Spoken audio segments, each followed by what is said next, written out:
Today is going to be one of these episodes where we have to wake up and really face what is happening in our country. We have to take one moment, and I'm bringing on the very person that can do that. It's Derek Maltz, and he is not only been a friend of mine and someone who I trust implicitly, but he is someone who is fighting for our children, for our children's lives, and against the drug cartels and by the way, the Chinese Communist Party and other adversaries that are intent on destroying our nation with fentanyl, which is a weapon of mass destruction, with narcotics, and our own addiction that we've got to face. But I really want you to listen to Derek because he's going to change the way you see this. And I guarantee you, if you listen to this episode, and I'm not just saying this, you may end up saving the life of your own child or of someone you know, some other child, or yourself. This is what's happening in our country today, and it's terrifying. The amount of narcotics and poison, literal poison that is on our streets. It is killing our children. We need to wake up. We need to pay attention to this. 93,000. This is lowballing it. This is a lowball estimate. 93,000 Americans literally overdosed last year, according to the CDC, killed by fentanyl. Think about that. Our nation right now is being targeted. It's being targeted by our enemies, by our adversaries like China and Russia and everybody else. And believe me, the Chinese know, even if it's Chinese criminal organization that are bringing in fentanyl through Mexico into our country, the CCP knows, because the CCP knows when somebody picks up a phone and starts text messaging somebody overseas, and if they say anything against the CCP, they disappear off the streets of Beijing. This is irregular warfare on our people. But more importantly, and I tell this to my own children, it's like a monster has been unleashed in our country, right? Our kids can literally order, this is illicit drugs, right? On Snapchat. Some reason or another, our children can order narcotics on all of these social media platforms. And by the way, those drug dealers that are advertising on these platforms will happily deliver, these fake pills that pose as Xanax or Percocet or Oxycodone to our children. And some of them will actually die from this. I want you to listen to this clip. This is a couple, a married couple, talking about the loss of their daughter and how stunned they were. This is a middle-class American family who literally lost their child because they had no idea that fentanyl was so readily available in these fake pills that are being sold all over the streets of America. Never want another parent to feel what we're feeling now. It never occurred to me that it would be this fentanyl. When they told me that in the last 4 days, 6 people had OD'd on fentanyl, I was like, why is nobody talking about this? Andrew and Dion Butler agonized by the sudden, unexpected loss of their 17-year-old daughter, Clara. This is the last photo I took of her that night. She knocked on the door. I heard her say, Clara, you need to get up. And she was dead. Clara was dead. Their 17-year-old beautiful daughter made a very, very bad decision that night. She decided to get a Percocet off Snapchat or whatever, and it happened to be laced with fentanyl. And just any alteration in that fentanyl, any enhanced amount of that fentanyl in any pill that's made in some godforsaken place in Mexico, mixed up, concocted in some warehouse. They don't care. The drug cartels don't care that they're killing their clients because they have more and more and more. They don't care about you. Don't listen to anybody who tells you that. These are terrorist organizations. Nuevo Jalisco, Nuevo Generación, the Sinaloa cartel, the two biggest ones, fighting over territory, fighting over the United States, and they are aiding and abetting adversaries of the United States to conduct irregular warfare on our country. And guess what? We're not paying attention because we're so immune or desensitized to the drug issue. Do you know that they are lacing, these are the drug cartels and drug dealers, cocaine with fentanyl?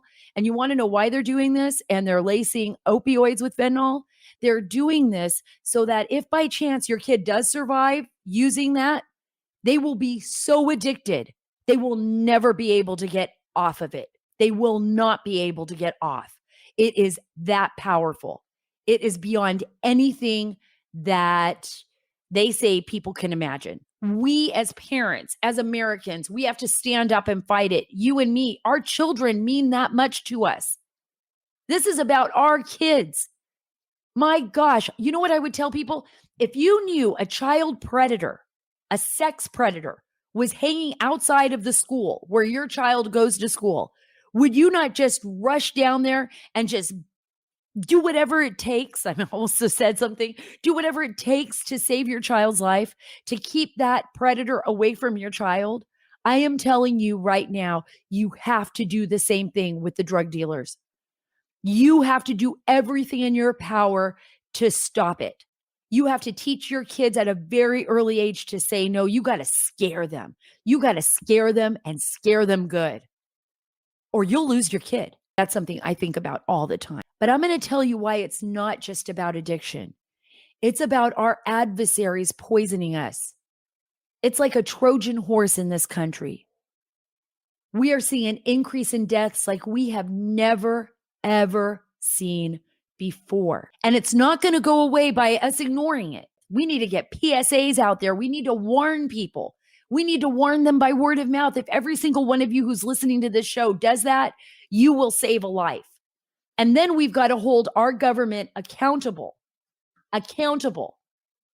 for not doing enough, to stop this.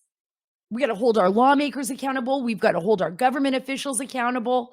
We have got to do everything we can to save lives. If you want to save someone's life, listen to Derek Maltz. And if you want to be a part of doing something amazing in this nation and saving our nation and saving future generations of Americans, you're going to listen to Derek Maltz. Now, without any further delay, I have the wonderful Derek Maltz on with us. Remember, he worked with, and I've said this before, with the United States Department of Justice, probably one of the best guys I know, probably one of the good guys in our crazy bureaucracy that actually meant everything he said and everything he says. And, you know, somebody who wasn't afraid and is not afraid to stand up to the drug cartels. He headed the DEA's Special Operations Division from May 2005 through July 2014. He previously held the position of Associate SAC, which is Special Agent in Charge of the New York Drug Enforcement Task Force. So this guy knows his stuff. And there is nobody else who I would want to speak on behalf of my children or fight these bad guys other than Derek Maltz. Hey, Derek, thank you so much for joining me today. This is going to be a really tough episode, and one that you and I think have, and well, you especially have dedicated your life to, and it's saving the lives of our children in our country and saving the lives of American citizens and people in this country that have been literally ripped apart by the drug cartels and by the increase in addiction in our nation. So first, I just want to say thank you so much for everything that you do, Derek. And I want to just thank you for being on the show, because I think so many parents need to heed the warning that you have for them. Yeah, thank you, Sarah. So I really appreciate it. And that's really like my primary focus right now, is providing support back to the families. So working together with this awareness campaign, we can all save some lives. And the parents have to get the warning message, because right now the mainstream media, unfortunately, is not providing the truth. I mean, the bottom line is the cartels in Mexico are the enemies of our children. They've engaged in a sustained, deadly assault against our youth. They're working with the Chinese transnational criminal organizations, and they're dropping poison throughout our country everywhere. It's not just the big cities. It's in urban areas, rural areas, it's suburban, it's everything. And, this is not a red or a blue issue. It's a red, white, and blue issue. And we have to save the lives of these kids because they're taking stuff that's coming from labs in Mexico and they have no idea what they're taking. And that's the problem. It's poison. That's right. It is poison. I want to just let everybody know out there, if you haven't seen this story, you should. U.S. overdose deaths hit record 93,000 during the pandemic. 93,000 lives gone. And that estimate basically far outweighs the 72,000, which I thought was enormous, of drug death overdoses the year before the pandemic.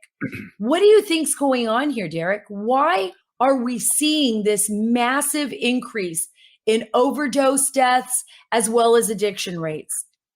Well, first of all, listen, the statistics are wrong. They're way underreported. There was a study from Georgetown University in 2016 that reported about how they calculate deaths and classify them, what drug type. Like if you look at COVID, we had every day on national TV, we had COVID cases and COVID deaths broadcast real time. But this fentanyl stuff is killing at a very alarming rate, and we can't get statistics that are accurate. But that's another story for another day. Bottom line is 254 kids are dying. Young Americans are dying. Most of these deaths are from fentanyl that are coming from labs in Mexico. But probably the most disturbing thing is many of these kids think they're taking legitimate prescription pills, right? And right. So that's the thing. But the parents don't even understand this. They're not even warning their children. So they're in college, for example. Eric Bolling's son, it was the same incident that happened with him. He used to work at Fox News. His son was in college. I think you know the story. He took a pill. He had no idea. I think it was a Mexican Blue. Maybe thought it was a Percocet, thought it was an Oxycontin. And what it was a fentanyl. It was laced with fentanyl and it killed him. It was an immediate death. And I don't think enough people realize this. So, Sarah, let me give you the greatest statistic that I've been using, but it actually hits home. So the Mexican oxy pills, like you said, the Blue 30, the M30, they have a lot of names for them. They look like Oxycontin pills, but they're made in these labs in Mexico, and they're using pill presses, and the chemicals for this are coming from China. But here's the point. In 2015, the Phoenix DEA office seized 0 Mexican oxy counterfeit pills. In 2020, there was 6 million. So it went from 0 to 6 million. And here's the progression: 20,000, 54,000, 380,000, 1.4 million to 6 million. That's one DEA office in one part of the country. Those pills are flooding communities all over. So when a kid's out and his buddy says, hey, take this Oxy, take this Percocet, take this Xanax pill, that is like playing Russian roulette, because the DEA lab, Sarah, did a recent analysis. 1 in every 4 pills had a lethal dose. 26% of the pills they analyzed were lethal. That means 6 million pills could have killed 1.5 million people. And well, I thought the Chinese Communist Party promised the Trump administration that they would stop this, that there was going to be some kind of stop in the flow of fentanyl that was going into Mexico and coming into the U.S. But we haven't seen that. We have not seen that. And some people attribute this to some type of irregular warfare against the United States. What do you think? Right. Well, first of all, I've been saying that for a few years now, because I watched the chemical attack starting in 2009 when I was the head of the Special Operations Division. They started making the bath salts and the K2 and the spice. Then they went to the wholesale level of fentanyl. The Trump administration, from everything I know, definitely curtailed some of the bulk, smuggling of fentanyl directly to the U.S. and some of the analogs of fentanyl, right? So the pressure on China seemed to help. But here's what everyone has to realize. Chinese, they're very smart, right? So now they've weaponized America's drug addiction as they continue to drive towards destabilizing our society. And they're using the cartels as doing the dirty work. So all the chemicals for the production of fentanyl and, by the way, production of meth are going right into these labs in Mexico. So China is also, Sarah, picked up their role for all money laundering services of the Mexican cartels. So the cartels, without the money and without the chemicals, can't make the supply. Their production would be gone. They wouldn't have the ability to do it like they're doing it now. And they're also set up not only in Mexico, but in Canada. They're making this stuff in Canada as well. So China's super smart. This is part of their unrestricted warfare. And we're just not putting it together because people don't want to talk about the politics. When is it that people are going to wake up and actually demand that something be done with this? I mean, how many more children have to die? I know you brought a photograph on Fox News. We were talking about it before we came on. I'd like you to show that. Yeah. So for any one of you out there that isn't watching this on YouTube or Rumble, I would appreciate you got to see this. And tell me a little bit about Alexandra and what happened to her. So Alexandra Capilouto was at Arizona State University. She came home for the Christmas break to spend time with her family, which is like all of our kids. Unfortunately, she went onto Snapchat and she ordered a counterfeit OxyContin pill. Obviously, she thought she was getting a real OxyContin pill. It was delivered to her house by the actual dealer on Snapchat, and then the parents found it dead. So the father sent me this photograph and asked me to take it down to the border rally. I went down in Arizona in June to talk about this problem with the drugs flooding our country. And unfortunately, Sarah, that's only one of many, many stories. As you know, Right. I've been creating photo collages. I'm up to like about 1,500 kids, 16 collages, but I can't keep up with the photos because these are new type of stories. These are not the stories of somebody super duper addicted and they're taking, all these drugs. They go to heroin, they're shooting up heroin. No. This is kids that are at school. There's COVID madness. There's depression, social anxiety, right? Kids are having a hard time. So they're starting to take these pills because they see mommy and daddy are taking Xanax, for example, right? So they don't realize they're not getting Xanax. They're getting these poisonous pills from Mexican labs. And that's the problem. This is what's new. We've never faced this in the history of the country. I know. And this is what I think you and I have been talking about this for years, right? And Yes. I can't seem to wrap my head around the fact that our own government isn't doing enough to stop this. And there's been a failure across the board. I know the Trump administration was working diligently and trying hard to address this issue, but there were even people within the Trump administration that were not taking this seriously enough, not saying, hey, wait a minute, something's going on here. Our children are dying. We have drugs coming across our streets. This isn't about, you're right, the drug addict, which is still a sad story to me. The Yes. heroin addict on Skid Row or somebody who's down and out. This is about children in middle-class neighborhoods, upper neighborhoods, poverty-stricken. It doesn't matter where you're from, what your background is, what your religion is. These drugs are targeting our children across the board, almost as if we released a virus in our community and it's killing our kids and no one is paying attention. So, Sarah, one thing that should be very alarming to the administration is that if you look at the first 9 months of 2021, the fiscal year, right? So far, CBP, and they've done an amazing job, not only on the border making the seizures, but reporting on the statistics. 234% increase from the first 9 months of 21 compared to 20. So far, there's 8,507 pounds of fentanyl that's been seized by CBP, right? And Border Patrol, right? And last year, for the entire year, there was only 4776. So the significant increases, but can you imagine what's getting into the country? Because remember, our Border Patrol is spending a lot of time on migrant care as opposed to border security. That's another whole story. But Sarah, let me tell you something that you probably don't realize right now, which has really got my blood pressure up. So not only is the current administration not really talking about it, but they're preventing, like, for example, executives from the DEA to get on national news media to speak about this. Right. How do I know this? Because Maria Bartiromo tried to get a top-notch DEA executive to get on her show, and the DOJ said no. They have a new policy. All national news stories must come through DOJ. That's really It's happening all across the board. It's happening with Border Patrol. It's happening with Immigration and Customs Enforcement, DEA, FBI. Nobody can get anyone to tell us anything. It's like they Right. don't want the American people to know. I want to play a quick clip, and then I want you to respond to it, because this is Ted Cruz. This is last month. He's discussing the huge rise in drugs seized coming across the border. Senator Ted Cruz, listen to this. Fentanyl seizures this year are up 264% over last year. Cocaine seizures are up 149% from last year.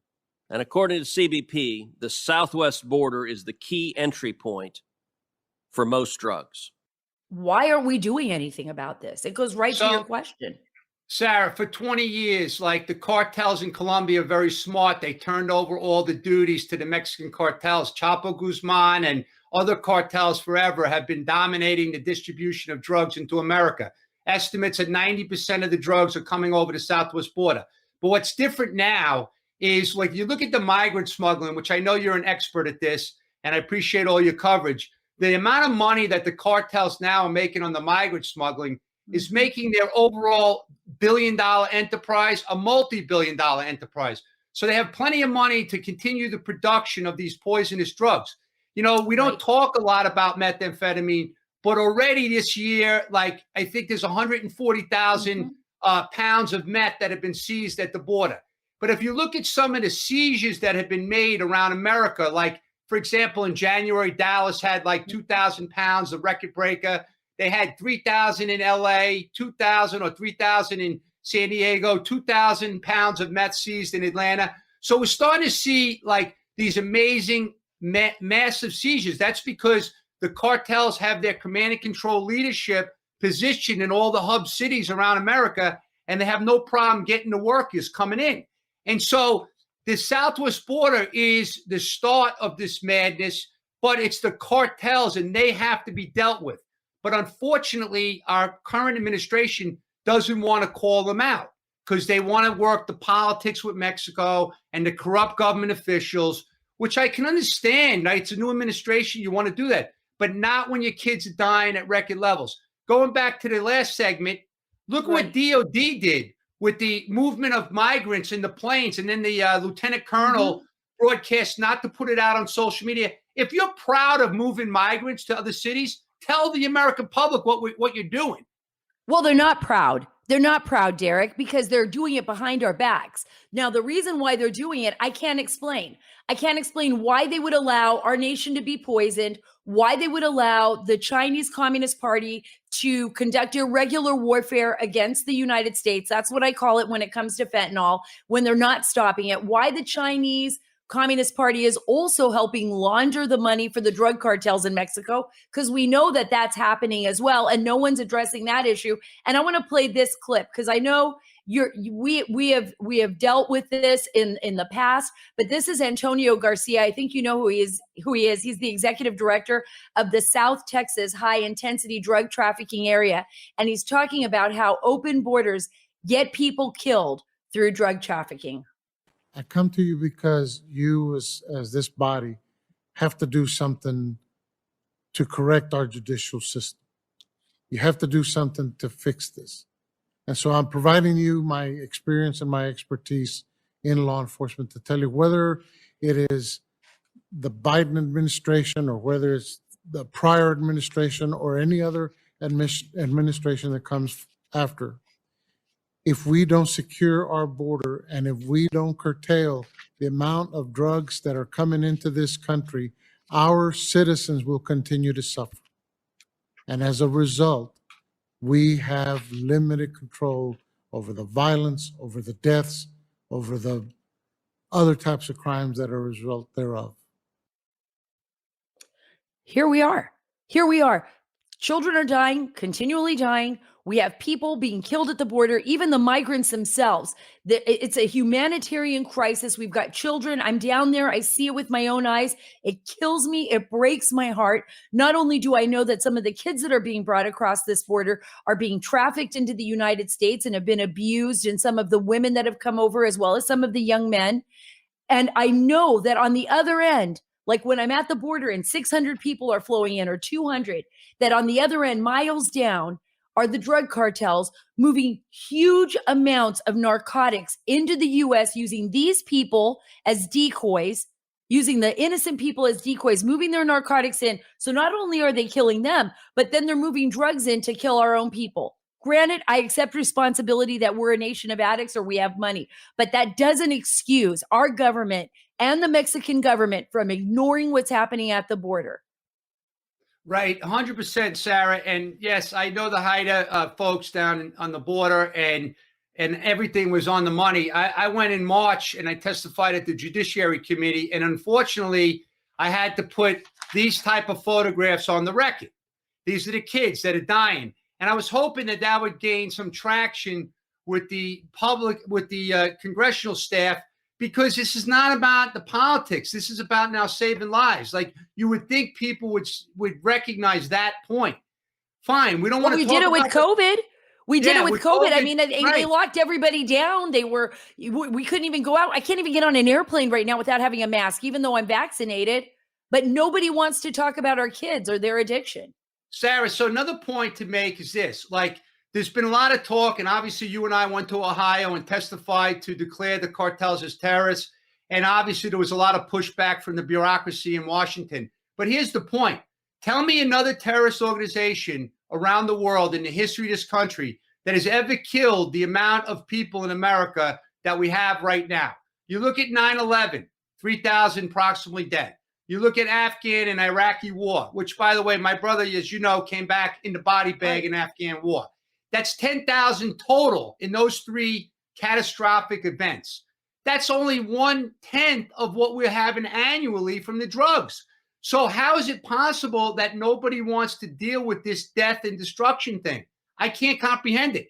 By the way, Sarah, on August 27th, there will be a rally by all the families in front of the Chinese embassy in Washington, D.C. to get some awareness on this issue. And the parents are really upset. They can't understand that the government is not acting.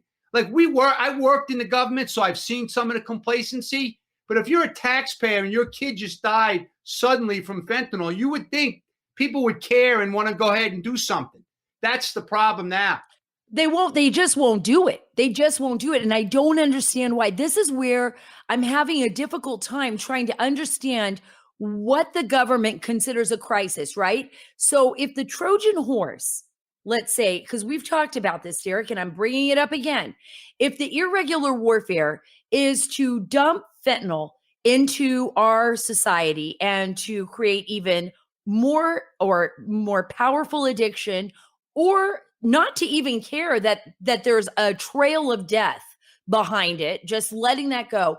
I mean, what's going to stop the Chinese or anyone else? I mean, you're right. It's a move by the drug cartels that appears to be far or exceeds or is the same as any other terrorist organization.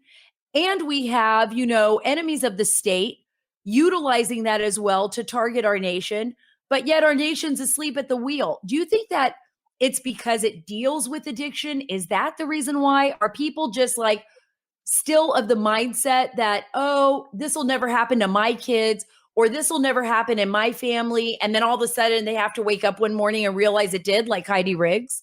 Yeah, I mean, that's the old paradigm. There's a new paradigm now, and that's what all the parents are saying. Like, this is changing quickly, but typical government, they're still chasing like the doctors who may be overprescribing.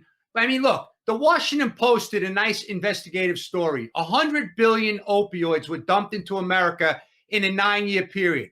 Nobody was ever really arrested in those corporate cartels for that negligence, right? Yeah, they got fined and life went on, but a lot of people got addicted, right? And we didn't have any PSAs. We weren't talking about this to the public. And people got more and more addicted. Then they started going to heroin. Unfortunately, the heroin had fentanyl in it and they were dying. But now what's happened is it's directly targeting the kids. Who takes Adderall these days? Most of the time it's prescribed to kids, right? And Adderall has methamphetamine in it. The DEA is putting out warnings, but the government's not talking about it. Like, the people in HHS, the people in DOJ, DHS, they should be telling the public. This is a public service, public, safety warning that needs to be put out. Why aren't we?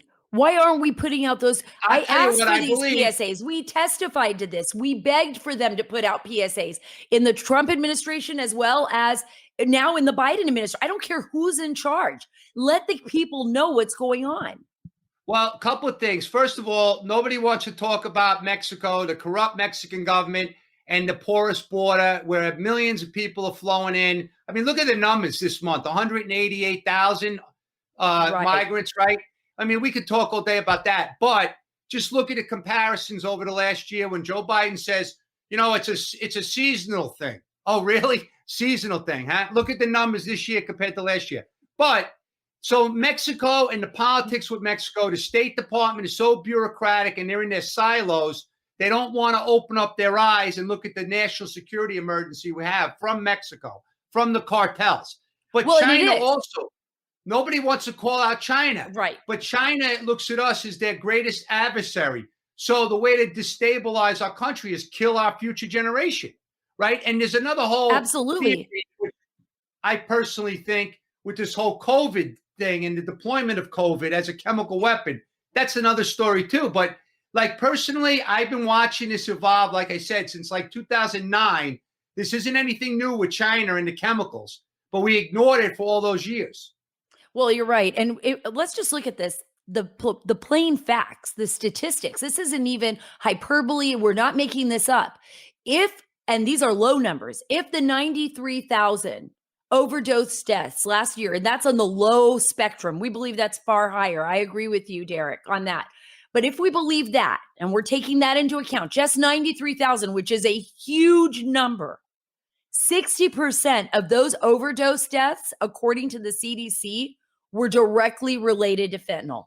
Related to fentanyl. Let me interrupt you on that, Sarah. I don't disagree with what you just said, but if you look at the coroner's report from Ohio, the first 6 months of 2020, it was 85% directly related to fentanyl. But once again, tell me why we can't get accurate statistical reporting. We are in the year 2021. This is not 1940, right? I've heard parents have had to fight the coroner's office. They've had to go in and fight the state and say, no, my child did not die of heart failure. My child died of a direct result of an overdose. And parents cannot get those numbers registered. Exactly. That was happening in Ohio. Right. So that's the whole point, Sarah. Like the statistics are what they are. We got to use what we get. So even if you use 60% or 85%, it's still the massive amount of numbers of kids dying. You would think the government's responsibility is to deal with it. Now they're talking about this addiction stuff. And addiction is very important. Don't get me wrong. We got to get people treated. We got to spend money on it. We got to do education. But you can't treat anyone in the morgue. It's too late. You can't educate an 18-year-old kid after they died. So you have to be proactive and you can't react all the time. And the government doesn't do a good job at that. So what can the government do? Well, what solutions, like what can parents do? I mean, I want to go protest with you. I want to go up in front of the Chinese embassy. I want to be a part of that. So Derek, I'm going to go with you and I want to stand there with those parents and I want to make sure that I'm there in support because I truly believe that this is a blight on our country and that we are really facing a critical time. But what can we do? What solutions could we have? Well, first of all, thank you for offering that because the parents will be ecstatic to hear that you're willing to come out because you covered the border issue so well and you understand this stuff. It'd really be important for the parents to see that somebody at your level in the national media recognizes the pain that they're feeling. But first of all, the number one thing has to be the education to the public.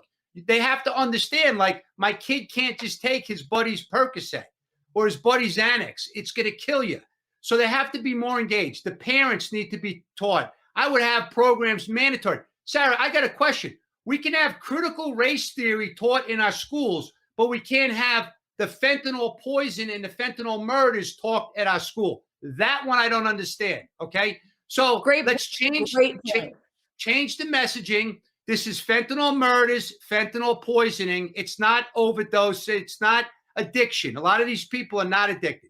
The next thing Stop right there, because I want you to explain fentanyl, just for all of you out there, just 4 little grams of fentanyl on your skin could literally kill a grown man.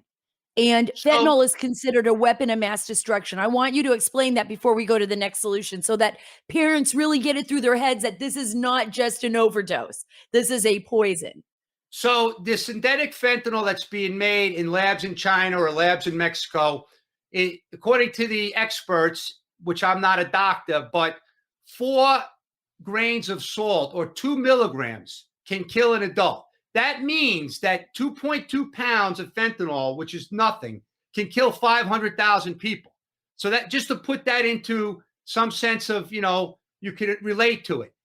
So when they're dumping this stuff into our country, millions and millions of these pills that are all over the streets, and the kids are taking them, they're going to die at record numbers. And that's kind of what's happening. So to me, it's no different than putting a biological weapon in Washington, D.C. You're putting a chemical weapon that's killing all these people. So we have to just remessage what we're talking about. We're not talking about, I get a Xanax prescription, I put it in my medicine box, and my kid takes a couple pills. No, those are legitimate Xanax. They're not going to probably kill you unless you take too many. All right, they're harmful. You shouldn't be taking them, but it's a whole different paradigm. But we have to put the targets in the spotlight. So the 2 targets on this current crisis are the Mexican cartels, specifically the Jalisco New Generation Cartel and the Sinaloa Cartel. They're fighting for the market with fentanyl. The second target is the Chinese transnational criminals. Some would argue it's the overall Chinese CCP. I don't have that evidence. I know what I know as an investigator my whole life. I know what I feel in my gut. It's a warfare, unrestricted warfare on our country. But we have to start calling it, and we have to put the resources. So we have to declare them a priority target, whether we call them terrorists, whether we call them transnational criminals, whether we call them, whatever. It doesn't matter. They're killing Americans at record levels. So we have to put the best and brightest in law enforcement, intelligence community, intel community, and any partner we can find around the world to go after 2 things: shutting down their production in their labs and taking away their financial incentives, 100%. stopping the flow of the money back to Mexico. And that's going to require a very, very intense effort by multiple experts in the U.S. government. Right now, that's not happening. Right. And it will, for everyone out there, it will rile up these cartels. There's nothing they hate more than someone seizing their money, taking their financials, ensuring that they cannot pay out all the people that they have on there, because they literally have armies. These are mammoth, behemoth organizations that control everybody from people inside the Mexican government to people here in the United States. I want to know this, Derek, and this is what's perplexed me. When we testified in Ohio, just so you all know, Derek and I did testify along with the mother of Marin Riggs, Heidi Riggs. She's amazing. She's such an amazing woman who lost her daughter a few weeks after she had, I believe it was after Marin turned 20, right? Or 21, she had lost Marin. And so she's been an advocate and fighting to draw attention to this subject for years. We all testified. Why were people within the DEA and other government officials all of a sudden so concerned and so worried that at that time, President Trump would actually designate several of the largest drug cartels in Mexico terrorist organizations? Why did they not want him to do that? Well, for one thing, okay, it's the way the Beltway is. Everybody wants to be the center of attention. And so this was a problem because State Department wanted to continue out their political agenda, and they felt that the word terrorist was not a true fit. So if you look at the definition of a terrorist with the ideology, some could argue that the Mexican cartels are technically not fitting that description. But, however, this has evolved. Like the world is evolving quickly, right? Mm-hmm. So maybe they don't fit the little box of Washington, but they're killing more Americans than any terrorist organization in the history of the country. So what am I missing? So anyway, guys like Udom Dillon, who is the acting administrator for the DEA, isn't it interesting now that he's off the job trying to make money that he's now signing letters for fentanyl is a weapon of mass destruction documents with Homeland Security? Did you see that document that they floated around where a bunch of these former government people came out of the woodwork and they signed that fentanyl. But they didn't do it then. But they They didn't didn't do it when then. they were working, because now they can make money as these expert consultants. That's the difference. It's all about the money, not only with the bad guys, but with the quote unquote good guys.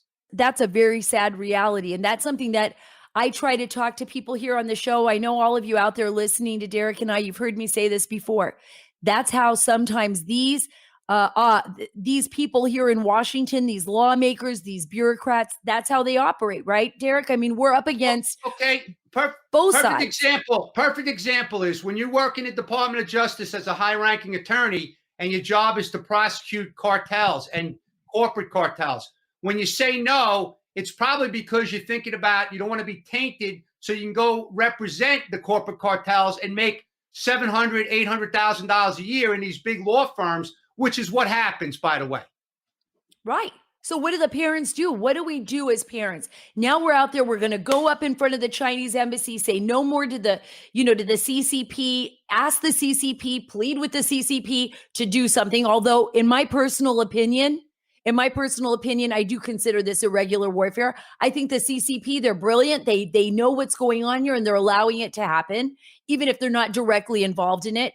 But what do we say to our government, to our bureaucrats? How can we hold our lawmakers accountable so that they actually take some action on this and it's not all just talk and experts testifying? Because I feel like you've done everything you possibly can to draw attention to this, Derek. You are the one major voice out there fighting for these children. So Ronald Reagan had a saying, I don't want to be political, but if you can't get them to see the light, make them feel the heat, right? So elected officials have to feel the heat. The White House has to feel the heat. You cannot be the Attorney General or the Department of Homeland Security Secretary without the responsibility of these kids that are dying. You can't just have the title and walk around with your bodyguards and your 24-hour, support. You have to take this serious because people are dying at record levels. That's not happening. So we got to get the awareness out there. We got to make sure parents understand that this is very, very lethal business. You don't have a chance after they're dead, right? So we have to start with that campaign first. Once we get the awareness, there's parents talking about hunger strikes in DC. There's parents talking about, standing out in front of the White House. But we have to stay focused on what the issue is, and that is Mexico and China. Let's not start talking about 20 years ago, the overprescribing started or whatever it was. Right. That's not the case today. So all the lawmakers have to be held accountable. And in November, during election time, they have to be held accountable because elections have consequences. That's right. So what would be your advice now before we have to wrap this up? What would be your advice to the Biden administration as well as to the lawmakers out there? How can they make a difference? So they first have to wake up and understand the problem. Right now, they're not. I just listened to President Biden's speech. They're still talking about the old issues with addiction. We have that. I have a clip of that. I want to play a little clip of that, and then I'll have you respond to that. Okay, Listen to this. This is President Biden's plan to fighting the drug crisis in the U.S. We need to meet this crisis with urgent action. The American Rescue Plan I signed into law provides $4 billion to support mental health and substance abuse disorder care. It includes $1.5 billion for prevention and treatment, of more than $400 million to support community behavioral health clinics. And that's just a start. My administration is committed to expanding access to treatment, supporting proven prevention and recovery efforts, and reducing the supply of illicit substances coming into the United States. It's pretty vague. I hear this over and over again. It doesn't feel like throw more money at it and talk around the issue and then hope that something changes. So that's just typical Washington talking points, right? And don't get me wrong, treatment is important. Mental health, money is important. I'd rather spend the money on these American citizens than all the illegals coming in and getting free education, free welfare, and all this stuff, right? So I do think we have to spend a lot of money and do some catch up on treatment, prevention, education. All of that's great. But there's no talk anywhere in the news about focusing on the cartels and going after them like we never did before. Using not just law enforcement, but DOD, the intel community, and all the expertise we have in the private sector. And the parents need to start realizing this is what we need, because this other stuff is not going to stop the death and destruction. It's going to continue to escalate. The numbers are a lot higher. And if this is the type of attitude, he was almost falling asleep during that speech. I don't want to pick I was on him, almost but- falling asleep. I was almost Yeah. falling asleep when I was listening to him. I'm like, this is like one of those stories that your parents tell you when you're a kid and the monotone voice so that you'll just go to bed. So yeah. So like, where is Terrible. the sense of urgency on the deaths? Like every day we woke up, COVID. And I'm not knocking COVID. I mean, a lot of people died, and including my aunt and uncle, in the same week. But Right. this is like something we've never seen, and it's not an alarmist. It's not trying to exaggerate. Just look at the numbers. It speaks for themselves. And by the way, Sarah, the other thing I could send you too, I collect the stories from the parents as well. I would And everyone really is like that. heartbreaking. Everyone is heartbreaking. I would really like that. I would really like to dedicate part of my website to just putting those parent stories up there. Maybe we just need to do that, Derek. Let's just do Yeah, that. I mean, that's I'll a just great have a idea. special, we'll just in the parents' own voice. I will publish it in their Exactly. voice, and let's just put them up there so that parents have a voice, so that people have a place to go to. You are not alone. We have seen this over and over again in our own families, in our friends' families. We've seen so many wonderful, beautiful human beings die of drugs and narcotics, and some of them, it was just taking that one pill. It was like, oh, I'm in college, somebody offers them a pill, they pop what they think is a Percocet or a Xanax, and it's not. It's an illicit drug that's been manufactured in some godforsaken factory somewhere in Mexico, and it kills a child. So this is about all of us protecting all of our children. Derek, I hope you come back on the show again real soon. Where can parents go now, Derek? Is there a place where they can go if they want to reach you, if they want to talk to you, if they want to help out? Yeah, I mean, look, there's several Facebook groups right now. Lost Voices of Fentanyl, the Fentanyl Coalition are the two main ones that I operate on, and the stories are all there. You could get on easily. You could check it out. You could send me direct messages. I also have a national security, public safety Facebook group. It's a private group, but I let people in to talk about these important issues. But the main thing is that we got to just communicate, and I'm pretty accessible. So anybody that needs any information, they can reach me. That's what's so great about you, Derek. I mean, look at I think that what you've been doing is such a grassroots effort. This is like not anything that you're doing for yourself. For if you could all just, I think you get it listening to Derek Maltz right now, but he really is doing this from his heart. He really cares. He's a true patriot. He loves our nation, loves our children, wants to do the best that he can. This is not political. This is not about Republican or Democrat or Independent or Green Party. This is just about us as Americans and saving our country and saving our children. Thank you so much, Derek. I'm going to have you back on real soon. Thank you, Sarah. Appreciate it. Thanks for all your work.